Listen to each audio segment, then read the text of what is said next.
Hello बच्चों, कैसे हो। आज हम बात करेंगे रिफ्रैक्टिव इंडेक्स के बारे में।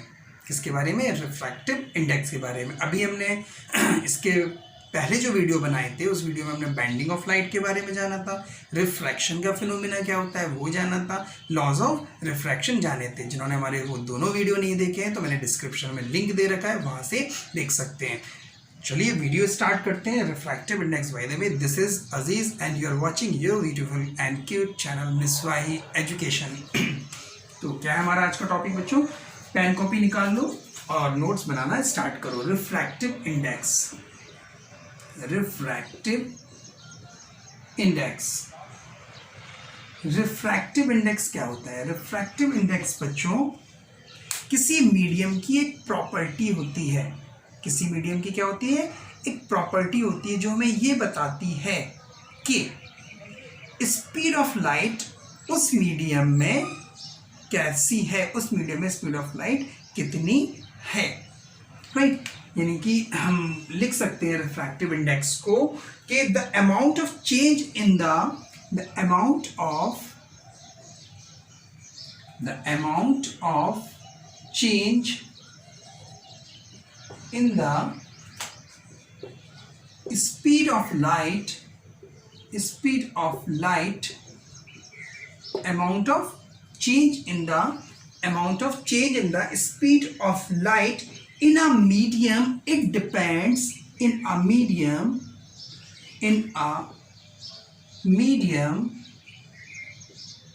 depends the medium it depends in a medium depends upon the property called refractive index। यानी उसी प्रॉपर्टी को हम बोलते हैं रिफ्रैक्टिव इंडेक्स। क्या बोलते हैं? Refractive index. ठीक है। अब जो ऑप्टिकली रेयरर मीडियम होंगे,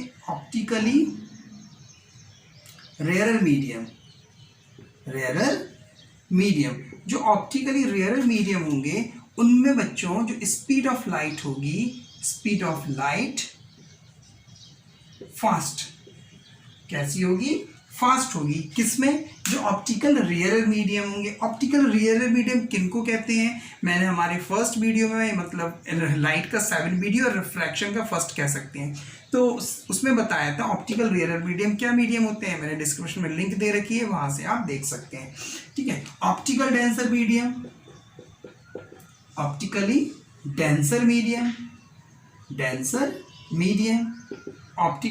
मीडियम क्या होते हैं? ऐसे मीडियम जिनमें स्पीड ऑफ लाइट कैसी होती है? Speed of light slow, right. चलिए फिर भी बता देते हैं एक बार कि रेयरर मीडियम ऐसे ट्रांसपेरेंट मीडियम जिसमें स्पीड ऑफ लाइट फास्ट होती है, उन मीडियम को कहते हैं ऑप्टिकल रेयरर मीडियम। जहां पे स्पीड ऑफ लाइट फास्ट होगी। क्यों होगी फास्ट? क्योंकि जब मीडियम खाली होगा, रेयरर का मतलब क्या? एकदम खाली। जो मीडियम खाली होगा तो स्पीड जो लाइट ट्रेवल्स कर रही होगी, तो उस मीडियम के जो मॉलिक्यूल्स हैं, पार्टिकल्स होंगे, वो बहुत दूर होंगे, तो उनसे लड़ना भिड़ना नहीं पड़ेगा और लाइट सीधी जल्दी से पास आउट होगी, तो उसका स्पीड ज़्यादा होगा। लेकिन जो डेंसर मीडियम है, ऑप्टिकली डेंसर मीडियम, यानी उस मीडियम में जो डेंस, बहुत ज़्यादा घना मीडियम होगा, बहुत ज़्यादा डेंस, जैसे ग्लास है, ठीक है, या वाटर को लें इन कंपैरिजन ऑफ एयर, तो वाटर क्या है? एयर से ज़्यादा डेंस है, तो उसके मॉलिक्यूल से लाइट को लड़ना पड़ेगा, लाइट टकराएगी तो स्पीड ऑब्वियसली स्लो हो जाएगी। तो ऐसे रेयरर मीडियम जिनमें स्पीड ऑफ लाइट स्लो होती है उनको हम कहते हैं ऑप्टिकली डेंसर मीडियम। ऐसे मीडियम जिसमें स्पीड ऑफ लाइट फास्ट होती है उनको कहते हैं ऑप्टिकली रेयरर मीडियम। ये डिपेंड कौन कर रहा है? रिफ्रैक्टिव इंडेक्स पे। रिफ्रैक्टिव इंडेक्स जो होता है बच्चों हमारा, वो होता है म्यू। सिंबल होता है mu. Mu is equal to speed of light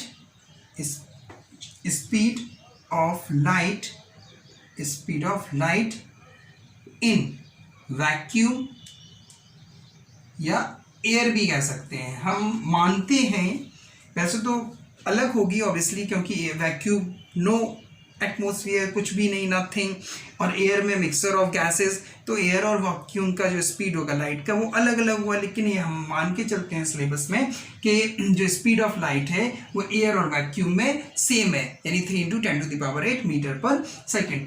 तो ये इसको डिनोट करते हैं सी से, upon speed of light in that medium, इसको V से डिनोट करते हैं, यानी कि दैट मीडियम मतलब कि जिस मीडियम में उसका रिफ्रैक्टिव इंडेक्स निकाल रहे हैं। अब ये तो हो गया कांस्टेंट बच्चों, speed of light in a vacuum और एयर, ये कांस्टेंट है, 3 × 10⁸ फिक्स है। अब ये चेंज होगा, आपका जैसा मीडियम होगा वैसे ही उसका रिफ्रैक्टिव इंडेक्स होगा, यानी कि जो म्यू हुआ, रिफ्रैक्टिव इंडेक्स हुआ, वो इन्वर्सली प्रोपोर्शनल किसके हो गया, V के। देख लीजिए भाई, यही तो हुआ कि भाई म्यू किस पर डिपेंड हो गया, इस पर, स्पीड पर, क्योंकि speed of light in vacuum और एयर क्या हो गया, कांस्टेंट हो गया। अब दूसरा मीडियम कोई भी ले लें, एयर वाटर ले लें, या क्या नाम है ग्लास ले लें, या और कोई मीडियम लें, डायमंड ले लें, व्हाटएवर, कोई भी मीडियम हम ले सकते हैं, लेकिन ये मीडियम ये तो सेम ही रहेगा, यहाँ पर चेंज होती रहेगी स्पीड, लेकिन वैक्यूम और एयर में कांस्टेंट रहेगी। जब कांस्टेंट रहेगी तो म्यू जो हुआ वो इनवर्सली प्रोपोर्शनल किसके हो गया, मीडियम, जो स्पीड ऑफ लाइट उस मीडियम में होगी, यानी कि हम ये कह सकते हैं कि μ2 upon μ1 is equal to V1 upon V2। कह सकते कि नहीं कह सकते, बताइए, V1 अपॉन V2। देख लीजिए भाई, इन्वर्सली प्रोपोर्शनल है तो ऐसे ही तो होगा। अगर हम यहाँ μ2 अपॉन μ1 लिख रहे हैं तो V1 अपॉन V2। और थोड़ा सा और अच्छी तरह समझने की कोशिश करते हैं कि आखिर रिफ्रैक्टिव इंडेक्स क्या है। रिफ्रैक्टिव इंडेक्स हमें ये बताता है कि एक मीडियम दूसरे मीडियम से कितना ज़्यादा डेंस है, या एक मीडियम में स्पीड ऑफ लाइट दूसरे मीडियम की स्पीड ऑफ लाइट से कितना फास्ट या कितना स्लो है। ठीक है, चलिए, जैसे हमारे पास एक मीडियम ये है, मान लिया एक मीडियम 1 ये है, मीडियम 2 ये रे ऑफ लाइट आई और ये स्ट्राइक करी और इस तरह से ये बेंड हो गई। ठीक है, यहाँ पर ये एंगल ऑफ इंसिडेंस, ये एंगल ऑफ रिफ्रैक्शन R, इतना आया। यहाँ पर इसका रिफ्रैक्टिव इंडेक्स कितना, μ1, इसका रिफ्रैक्टिव इंडेक्स μ2, इसका रिफ्रैक्टिव इंडेक्स μ1, इसका रिफ्रैक्टिव इंडेक्स μ2। तो हमने माना, अब इसी फॉर्मूले से ऊपर का पोर्शन तो रफ कर दें तो समझ ही गए होंगे, ये चीज हम रफ करते हैं। ठीक है, यहाँ देखिए, अब अगर हम μ1 निकालेंगे तो μ1 क्या होगा, μ1 is equal to C upon V1, यही होगा। रिफ्रैक्टिव इंडेक्स क्या है, एब्सोल्यूट रिफ्रैक्टिव इंडेक्स हमें बता रहा है कि एक मीडियम एयर के कंपैरिजन में कितना डेंस है या कितना कम डेंस है, एयर के रिस्पेक्ट में ही तो बता रहे हैं उसका रिफ्रैक्टिव इंडेक्स एयर, ये ठीक है। तो C अपॉन V1, एंड जब हम μ2 निकालेंगे तो μ2 आ जाएगा कितना, C अपॉन V2। अब यहाँ से हम निकाल लें μ2 अपॉन μ1 इज इक्वल टू, यह आएगा C अपॉन V1, यह आएगा C अपॉन V2, इतना ही आएगा। C और C कैंसिल हो जाएंगे, दिस इम्प्लाइज ये कितना आ जाएगा, μ1 upon μ2, sorry μ2 upon μ1, μ2 upon μ1, μ2 upon μ1 is equal to, अरे यहाँ पर 2 है, ये μ2 के लिए लिख रहे हैं ना, तो 2 और यहाँ पर ये 1, तो ये V1 ऊपर पहुंच जाएगा, तो ये आ जाएगा V1 अपॉन V2। देख लीजिए, आया भाई। या तो हम इस तरह डायरेक्टली कर सकते हैं, इनवर्सली प्रोपोर्शनल है तो उल्टा उल्टा अगर μ2 अपॉन μ1 निकालेंगे तो V1 अपॉन V2।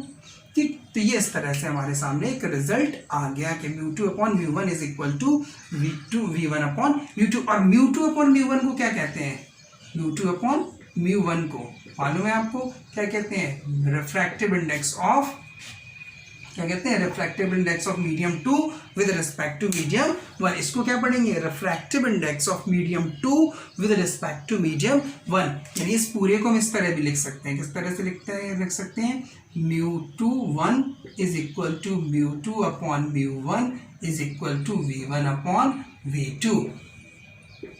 यानी स्पीड ऑफ लाइट और इसमें स्पीड ऑफ लाइट और रिफ्रैक्टिव इंडेक्स में एक रिलेशन आ गया हमारे पास ये। ठीक है। तो रिफ्रैक्टिव इंडेक्स बच्चों में ये बताता है कि एयर के कंपैरिजन में कोई मीडियम कितना डेंस है, या एयर उसके जो स्पीड है वो कितना स्लो और कितना फास्ट है, वो हमें कौन बताता है? रिफ्रैक्टिव इंडेक्स हमें बताता है। किस तरह से? इन्वर्सली, जितना ज़्यादा म्यू जितना ज़्यादा होगा, म्यू जितना ज़्यादा होगा, स्पीड उस मीडियम में उतनी ही कम होगी, स्पीड उतनी ही कम होगी। जैसे रेयर मीडियम में स्पीड ज़्यादा होती है तो रेयर मीडियम में म्यू कैसा होगा? कम होगा। डेंसर मीडियम में स्पीड स्लो होती है तो म्यू कैसा होगा? ज़्यादा होगा, राइट।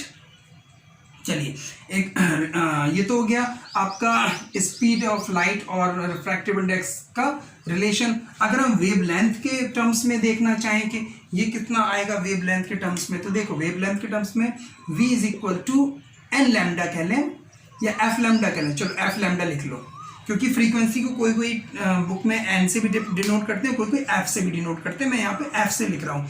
एफ क्या हमारा? फ्रीक्वेंसी, और लैम्डा क्या है? वेवलेंथ, और वी है speed of medium. Sound class 9 में भी साउंड चैप्टर में पढ़ के आया होगा। किसी भी वेव का, कोई भी वेव हो, उस वेव का अगर हमें स्पीड निकालना है तो उसका फॉर्मूला होता है एफ लैम्डा, कि कितना फ्रीक्वेंसी है उसका और वेवलेंथ कितना, उनका जो प्रोडक्ट है that is called the speed of light, या कोई भी वेव का स्पीड। कोई भी वेव हो, चाहे वो साउंड वेव हो या और भी वेव हो। वैसे लाइट इलेक्ट्रोमैग्नेटिक वेव है, हम ये मान के चलते हैं, ठीक है। तो ये हो गया। अब हमने फर्स्ट वीडियो में, इसलिए मैं बोल रहा हूँ बच्चों की डिस्क्रिप्शन में जाओ, फर्स्ट वीडियो का लिंक दिया है मैंने। फर्स्ट का मतलब लाइट का 7 वीडियो, तो उसका मैंने दिया गया है लिंक डिस्क्रिप्शन में, वो ज़रूर देखो कि आखिर फ्रीक्वेंसी, उसमें मैंने बताया था कि फ्रीक्वेंसी चेंज नहीं होती ड्यूरिंग द रिफ्रैक्शन। रिफ्रैक्शन में फ्रीक्वेंसी चेंज नहीं होती, बल्कि स्पीड ऑफ लाइट और वेवलेंथ चेंज होती है। तो यहाँ पे फ्रीक्वेंसी क्या रहेगी? कांस्टेंट, फ्रीक्वेंसी कांस्टेंट रहेगी, और लैम्डा चेंज होगा। फ्रीक्वेंसी v और लैम्डा, स्पीड और लैम्डा डिनोट करते मीडियम पर, कि मीडियम कितना डेंस है, कितना रेयरर है, कितना खाली और कितना भरा हुआ है। उतनी स्पीड कम और ज़्यादा होगी, उतना ही वेवलेंथ कम और ज़्यादा होगा, इंक्रीज और डिक्रीज होगा। लेकिन फ्रीक्वेंसी डिपेंड नहीं करती रिफ्रैक्शन ऑफ लाइट में, ठीक है। फ्रीक्वेंसी डिपेंड करती है किस पर? फ्रीक्वेंसी डिपेंड करती है सोर्स पर, कि कितना, किस सोर्स से लाइट या जो भी वेव ट्रैवल हो रही है। एनी हाउ, बहुत शॉर्ट में बता रहे हैं, ज़्यादा डिटेल मत लो, ठीक है। तो यहाँ तक आ गया आपका। नहीं तो बच्चे क्या है, ज़्यादा लेक्चर को थोड़ा सा डिटेल में बता दो, बच्चे फिर कंफ्यूज हो जाते हैं, क्योंकि 10th स्टैंडर्ड में इतना डिटेल में है नहीं जितना मैं बता रहा हूँ। चलो एनी हाउ, तो ये आ गया इसका वेव लेंथ के टर्म्स में। तो इसी को हम कंटिन्यू कर रहे हैं। अब स्पीड v1 है, तो यहाँ पे f तो कांस्टेंट है, तो v1 कितना हो जाएगा? अगर हम इसी को निकालें तो v1 हो जाएगा f लैम्डा 1, एंड v2 कितना हो जाएगा? f lambda 2। तो वहाँ पर वैल्यू रख दो, μ21 इज इक्वल टू कितना? μ2 upon μ1 is equal to v1 upon v2 is equal to कितना आ जाएगा? वैल्यू रखो v1 की, f lambda 1 upon f lambda 2, तो ये कैंसिल हो गया। तो यानी कि हमारे पास एक और रिलेशन आ गया। क्या आ गया? कि μ21 is equal to μ2 upon μ1, v1 upon v2 तो था ही, एक और आ गया वेवलेंथ के टर्म्स में, लैम्डा 1 अपॉन लैम्डा 2, लैम्डा 1। यानी कि ये न्यूमेरिकल्स में हम लोग यूज कर सकते हैं बच्चों, इसलिए मैंने बताया। कभी कभी पूछ लेते हैं कि वेवलेंथ के टर्म्स में रिफ्रैक्टिव इंडेक्स का रिलेशन बताओ, तो इस तरह से उसको ड्राइव करके, या अगर एक नंबर में ऑप्शन में आता है तो डायरेक्टली टिक मार देंगे कि μ2 upon μ1 is equal to lambda 1 upon lambda 2, यानी refractive index of medium 2 with respect to medium 1। ध्यान रखो, पढ़ेंगे कैसे इसको। Refractive index of medium 2 with respect to medium 1 is lambda 1 upon lambda 2। तो ये सारी बातें आपसे रिफ्रैक्टिव इंडेक्स के बारे में हो गई। नोट करो जल्दी से कुछ, ठीक है। ये हमारा एब्सोल्यूट रेफरेंस है, एब्सोल्यूट रिफ्रैक्टिव इंडेक्स के लिए है ये फॉर्मूला, ठीक है। चलिए नोट करिए, फिर कुछ न्यूमेरिकल्स कराते हैं और क्लियर होगा रिफ्रैक्टिव इंडेक्स। क्लियर हो गया। वैसे क्या होता है रिफ्रैक्टिव इंडेक्स के? किसी मीडियम में स्पीड लाइट का कितना है, ये रिफ्रैक्टिव इंडेक्स हमें बताता है। या हम ये क्या, रिफ्रैक्टिव इंडेक्स ये बताता है कि कोई मीडियम एयर के कंपैरिजन में कितना डेंस है, ठीक है। और वेवलेंथ के टर्म्स में इतना होता है ये फाइन। हाँ, इसी को थोड़ा सा एक चीज़ और बता दें, याद आ गई मुझे, वैसे तो मैं रफ ही कर रहा था लेकिन एकदम से याद आ गया, तो चलिए बता दें। हम लोग ये भी पढ़ के आए थे, क्या पढ़ के आए थे अभी, लॉज ऑफ रिफ्लेक्शन का लिंक भी मैंने इस वीडियो में दे रखा है, वो भी देखिएगा। हम ये पढ़कर आए थे कि ratio of angle of incidence is equal to ratio of angle of reflection is equal to mu two 1, यानी कि refractive of index medium 2 with respect to 1। अब ये इतना है, इसको हम कितना लिख सकते हैं, v1 अपॉन v2 भी लिख सकते हैं, is equal to lambda 1 upon lambda 2, ये भी हम लिख सकते हैं। ठीक है, चलिए यही बताना था। न्यूमेरिकल्स लेते हैं एक दो अच्छे से, और अभी आपको रिफ्रैक्टिव इंडेक्स कैसे फाइंड करते हैं, क्या है क्या नहीं है न्यूमेरिकल्स में, और थोड़ा सा बच्चों क्लियर होने वाला है। सारे कंसेप्ट आज क्लियर करेंगे रिफ्रैक्टिव इंडेक्स से रिगार्डिंग। चलिए क्वेश्चन नंबर 1 मैं लिखता हूँ यहाँ पर, मैंने कुछ क्वेश्चन सिलेक्ट करके रखे हैं। A light ray enters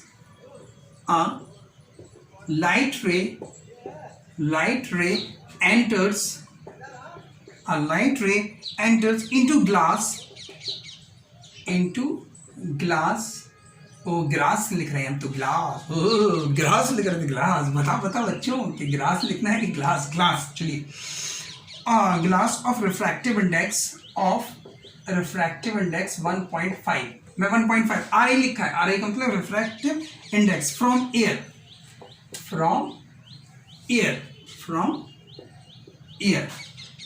calculate the speed of light in glass, calculate the speed of light in glass, calculate speed of light in glass, बहुत बढ़िया। हमें रिफ्रैक्टिव इंडेक्स दिया गया है क्या, 1.5, किसका दिया गया है, ग्लास का, विद रिस्पेक्ट टू एयर ही दिया गया है, विद रिस्पेक्ट टू, क्योंकि एयर से ग्लास में ट्रांसफर हो रही है। जैसे ये एक एयर हो गया, ये मीडियम हो गया ग्लास, ठीक है। अब एयर से ये रे ऑफ लाइट आई, और ये नॉर्मल हमारा डॉटेड से नहीं बनाते, इतना ही कर रहे हैं, ठीक है। ये एंगल ऑफ इंसिडेंस, ये बैंड हो गया एंगल ऑफ रिफ्लेक्शन। तो एयर से ग्लास में एंटर हो रही, तो रिफ्रैक्टिव इंडेक्स हमें ग्लास का दिया, यानी विद रिस्पेक्ट टू किसके दिया, विद रिस्पेक्ट टू एयर। अभी यही बताया कि किसी भी एक मीडियम का रिफ्रैक्टिव इंडेक्स एयर के कंपैरिजन में कितना डेंस कितना हुआ है, तो ये कितना होता है रिफ्रैक्टिव इंडेक्स, ठीक है। और ये रिफ्रैक्टिव इंडेक्स ग्लास लिखना चाहो तो या म्यू अकेला लिख लो, या ग्लास लिखना चाहो जी लिख लो, तो c अपॉन वी अभी पढ़ के है, ठीक है। ये 1.5 और c हमें मालूम है कि एयर में कितना होता है स्पीड, 3 × 10⁸ मीटर पर second upon v, speed of light in glass, vg लिख लो यहाँ पे vg। तो speed of light in glass कितना आ जाएगा, 3 × 10⁸ अपॉन 1.5, पॉइंट हटा दीजिए 0, 15 2 = 30, यानी कि vg की वैल्यू कितनी आ गई, 2 × 10⁸ मीटर पर सेकेंड। यानी स्पीड ऑफ ग्लास जो light, speed of light in glasses 2 × 10⁸, देख लीजिए स्पीड कम आई एयर से, क्योंकि एयर कैसा मीडियम था, रेयरर, तो स्पीड फास्ट, ग्लास कैसा मीडियम है, डेंस, तो स्पीड स्लो। चलिए नोट करिए, जब तक मैं क्वेश्चन नंबर 2 आपको कराता हूँ। देखो क्या कोयल की आवाज़ आ रही है, बहुत बढ़िया, मज़ा आ रहा है कोयल की आवाज़ सुनने में। चलिए question number 2, the speed of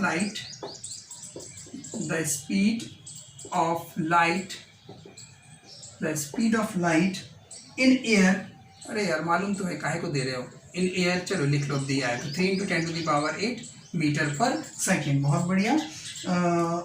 and in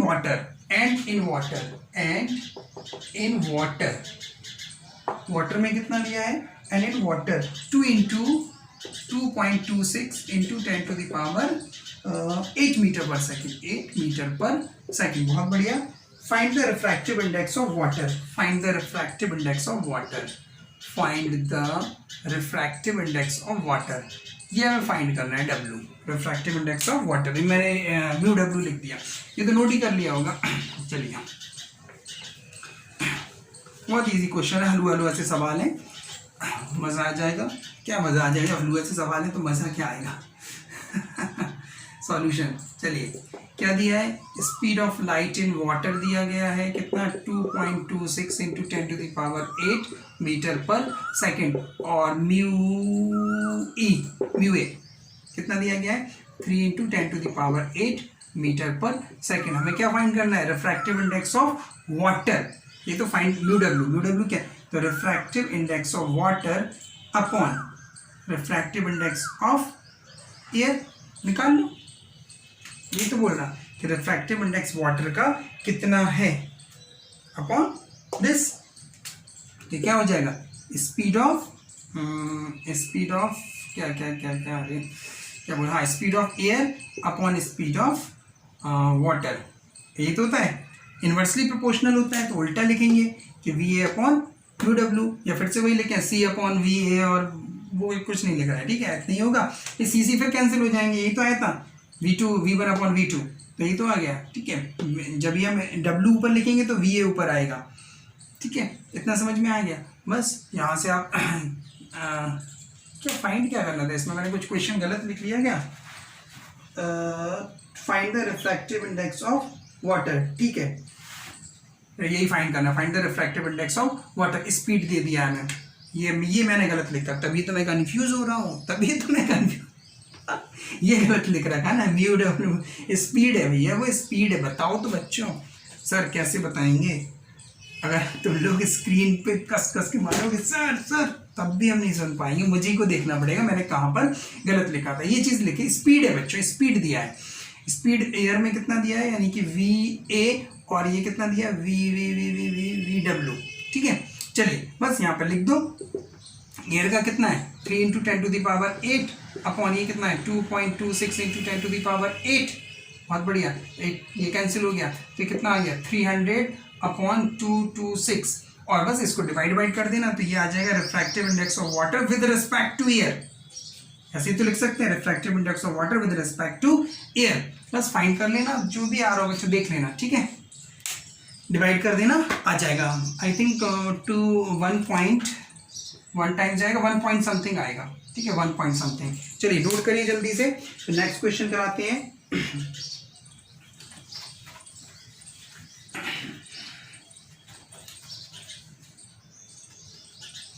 हो चलिए नेक्स्ट क्वेश्चन, जब तक ये कॉपी करिए, नेक्स्ट क्वेश्चन देते हैं, question number 3। Light travels from a rare medium 1 to light travels from a rare medium travels from a rarer medium 1 to a denser medium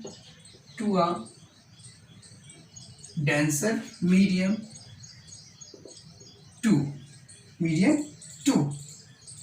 The angle of incidence and angle of refraction, बच्चों मैं I और R लिख रहा हूँ, I का मतलब angle of incidence, angle का symbol भी बना दिया, angle of refraction R 45 degree 30 degree and 30 degree. Calculate the refractive index, calculate the refractive index, अरे यार पूरा लिख दिया, RI लिख देते, refractive index of first medium, refractive index of medium 1 with respect to medium 2, ठीक है। क्वेश्चन रीड करो फिर हम समझाते हैं, पेन कॉपी लेके बैठा करो बच्चों, ताकि हाल के हाल नोट करते जाओ, और वीडियो को एक बार में कंप्लीट करने की कोशिश किया करो, उससे क्या है डिस्ट्रैक्शन नहीं हो पाता, डिस्ट्रैक्शन हो जाता है बीच में कंफ्यूजन रहता है। हमें क्या दिया गया है, एंगल ऑफ आई दिया गया है कितना 45 डिग्री, एंगल ऑफ आर दिया गया 30 डिग्री, यानी कि एंगल कम हो रहा है, आई की वैल्यू ज़्यादा हो रही है, यानी कि जो बेंडिंग होगी लाइट की वो टूवर्ड्स द नॉर्मल होगी, और वैसे भी रेयर से डेंसर में जा रहा है टूवर्ड्स द नॉर्मल होगी। अब हमसे कहा गया कि रिफ्रैक्टिव इंडेक्स ये बताना है, refractive index of medium 1 with respect to medium 2, ये हमें फाइंड करना है।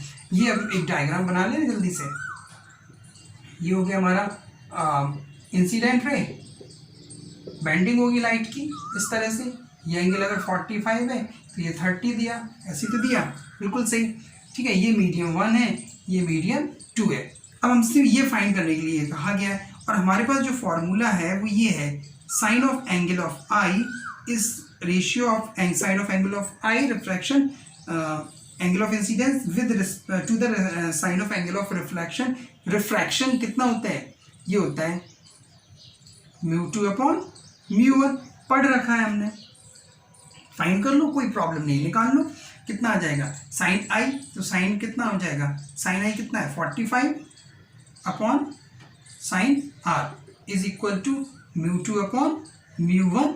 इसको यहाँ पर मैं सॉल्व कर लूँ, साइन 45 की वैल्यू होती है 1/√2 और इसकी साइन 30 नहीं लिखा, साइन 30 आर की वैल्यू साइन 30 होता है 1/2, तो 1/√2 अपॉन 1/2 इज इक्वल टू, इसको हम कितना लिख सकते हैं μ2 यही तो लिख सकते हैं, refractive index of medium 2 with respect to medium 1।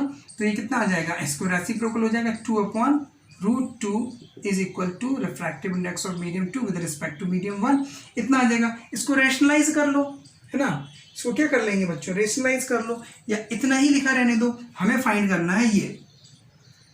तो refractive index of medium 1 with respect to medium 2 is the reciprocal of this, या तो यहीं पर हम रेसिप्रोकल कर देते कि sine r upon sine i μ1 upon μ2 कर देते, नहीं तो यहाँ पर रेसिप्रोकल कर दिया, कितना आ जाएगा 1/2 अपॉन √2, तो दिस इक्वल टू √2/2, और √2 कितना होता है 1.414 अपॉन 2, तो 0.707, ये आ जाएगा refractive index of medium 1 with respect to medium 2। इस तरह से हम इसको फाइंड कर सकते हैं, ठीक है। तो ये अगर स्नेल साहब नहीं होते तो क्या आज हम ये चीज़ फाइंड कर पाते, नहीं कर पाते, क्योंकि आई और आर का रिलेशन ही नहीं होता। तो स्नेल साहब ने बहुत अच्छा रिलेशन बताया था, और ये भी बताया था कि ये जो रेशियो है किसके इक्वल है, रिफ्रैक्टिव इंडेक्स के इक्वल है। किस तरह इक्वल है, इस तरह से। जल्दी से नोट करिए, नेक्स्ट क्वेश्चन कराते हैं।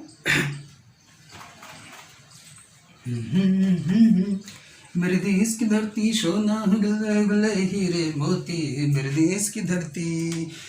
भैया पॉलिटिक्स सब खा गई, बचा बचा कोरोना ने खा लिया, अब तो कुछ बचा ही नहीं है, अब क्या उगलेगी। 2020 तो गया है ना बच्चों।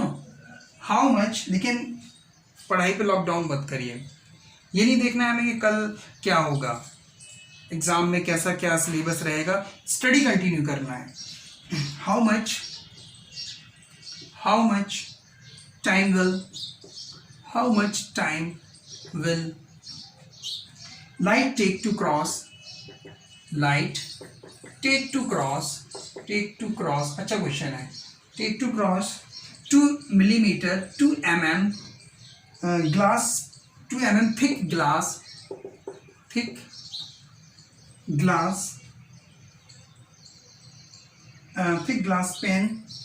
glass pen if refractive index of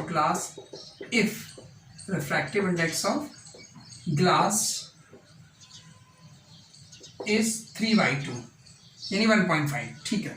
चलिए, बहुत अच्छा क्वेश्चन है, बढ़िया क्वेश्चन है। चलिए इसको रफ करें। हमसे पूछ रहा है इस क्वेश्चन में कि how much time will light take, light को कितना टाइम लगेगा to cross 2 millimeter thick glass pen if refractive index is this। चलिए सॉल्यूशन, थिकनेस दी गई है THIC, थिकनेस ऑफ ग्लास। जो थिकनेस होगी बच्चों, जैसे मैं कहूँ कि ये है ग्लास, तो इसका थिकनेस कितना हुआ, इतना, यानी कि जो लेजर ऑफ लाइट रे आएगा वो इस पर स्ट्राइक करेगा, इस पर स्ट्राइक करने के यहाँ से पास, यानी इतना डिस्टेंस हो गया, इतना डिस्टेंस लाइट को ट्रैवल करना पड़ेगा पास आउट होने के लिए। तो जो थिकनेस होगी दैट इज द डिस्टेंस। तो थिकनेस ऑफ ग्लास, या हम ये कहें डिस्टेंस, कि लाइट ने कितना डिस्टेंस कवर किया, is equal to 2 mm 2 millimeter 2 mm का मतलब 2 × 10⁻³ मीटर। कन्वर्जन कर लिया। उसके बाद रिफ्रैक्टिव इंडेक्स ऑफ ग्लास दिया है, कितना दिया, रिफ्रैक्टिव इंडेक्स ऑफ ग्लास 3/2, यानी कि जो ग्लास का रिफ्रैक्टिव इंडेक्स है वो एयर के कंपैरिजन में है। यही अभी रिफ्रैक्टिव इंडेक्स में हमने बताया C/V। तो जो रिफ्रैक्टिव इंडेक्स ऑफ ग्लास है वो एयर के रिस्पेक्ट में है, ठीक है। तो mu is equal to C/V, ये निकाल लिया। तो 3/2 C हमें मालूम है 3 × 10⁸ मालूम है, अपॉन V मतलब speed of light in glass. Speed of light in glass कितना आ जाएगा 3 मल्टीप्लाई 2 इंटू 10⁸ 8 अपॉन 3 से 3 कैंसिल हो गया, तो वी जी कितना आ गया 2 इंटू 10⁸ मीटर पर सेकंड। बहुत बढ़िया। अब स्पीड हमें पता चल गई कि लाइट की स्पीड ग्लास में कितनी है, इतनी, और उसने इतना डिस्टेंस कवर किया, तो बस टाइम टेकन निकाल लेंगे। Time taken speed of light in glass upon distance, यही तो है। यानी स्पीड कितना है 2 है, 2 इंटू 10⁸ अपॉन 2 इंटू 10⁻³ 2 से 2 कैंसिल हो गया, कितना आ जाएगा, फिर से मिस्टेक। मतलब क्या है, मैंने लिखा time is equal to distance upon speed होता है, ये थोड़ा सा गलत लिखा, डिस्टेंस अपॉन स्पीड।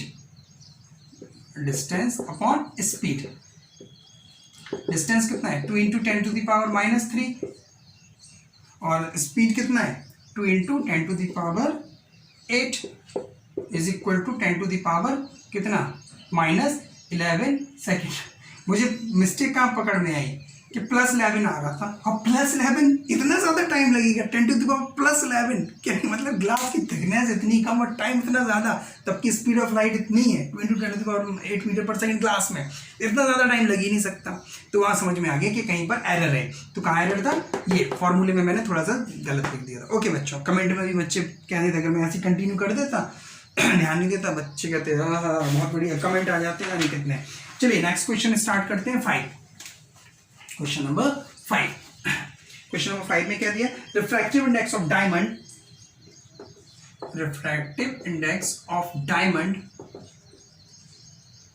डायमंड कितना दिया is 2.47 that of glass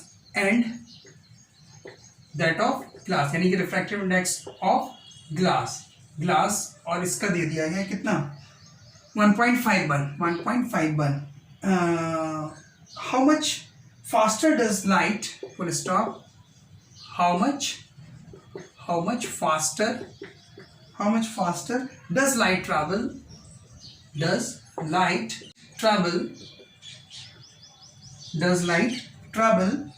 in glass। इसको रफ करें, चलिए इसको थोड़ा सा रफ कर दें, लिख लें, फिर ये पूरा बाद में रफ करेंगे। How much faster does light travel in glass that in diamond diamond ये 2-4 डायमंड मिल जाए मजा आ जाए। हो नहीं मेरे सर, हमें तो एक ही मिल जाए तो उसी में खुश हैं। तो इस सर हमें तो एक ही डायमंड मिल जाए तो भाई में खुश हो जाएंगे, आप तो 2-4 की बात कर रहे हैं। चलो सॉल्यूशन देखो बच्चों, क्वेश्चन पहले देखें। हमें रिफ्रैक्टिव इंडेक्स दिया गया है डायमंड का, तो इसको हम म्यू डी से डिनोट कर रहे हैं। डायमंड का कितना दिया 2.47 और उसके बाद हमें किस में दिया गया, ग्लास में दिया गया, तो म्यू जी से डिनोट कर रहे हैं 1.51। अब वो पूछ रहा कि how much faster does light travel in glass पे जो स्पीड है लाइट का वो कितना ज़्यादा होगा इन कंपैरिजन ऑफ डायमंड। यानी कि हम अगर यहाँ पर म्यू डी अपॉन म्यू जी लिखें तो यहाँ पर जो स्पीड होगा वो स्पीड ऑफ ग्लास, और ये आएगा स्पीड ऑफ लाइट, ग्लास का क्या speed of light in glass to the speed of light in diamond. उल्टा अभी आपको बताया था कि जो रिफ्रैक्टिव इंडेक्स है वो इन्वर्सली प्रोपोर्शनल है किसके, स्पीड के। इस तरह से हम कर लें, या फिर से वही पूरा बताएंगे mu is equal to c upon v, तो म्यू1 इज इक्वल टू, वो चीज़ें हम अभी बता के आए तो इसलिए उस पर चर्चा नहीं करेंगे। न्यूमेरिकल देखो, हलवा सा न्यूमेरिकल है, ठीक है। कितना आ गया mu d upon mu g, mu d नहीं mu d upon mu d for diamond, बस यहाँ पे रख दो। डायमंड कितना है 2.47 upon 1.51 is equal to mu g upon mu d. यहाँ पे सॉल्व कर लें तो पॉइंट से पॉइंट कैंसिल हो जाएगा, तो ये आएगा v g upon v d is equal to 247 upon 151 से डिवाइड करोगे बच्चों तो कितना आ जाएगा 1 पॉइंट समथिंग ही आएगा, 1 पॉइंट समथिंग आएगा। यानी कि जो speed of light in glass होगी वो 1 पॉइंट समथिंग जो भी आएगा VD आएगा, ठीक है, डिवाइड कर लेना। तो speed of light in glass is this much faster than the speed of light in diamond, क्योंकि रिफ्रैक्टिव इंडेक्स हमें ये बताता है कि स्पीड ऑफ लाइट किसका कितना ज़्यादा है। डायमंड का अगर ज़्यादा है, मैंने आपको बताया था कि म्यू जितना ज़्यादा तो स्पीड ऑफ लाइट इतनी कम इन दैट मीडियम।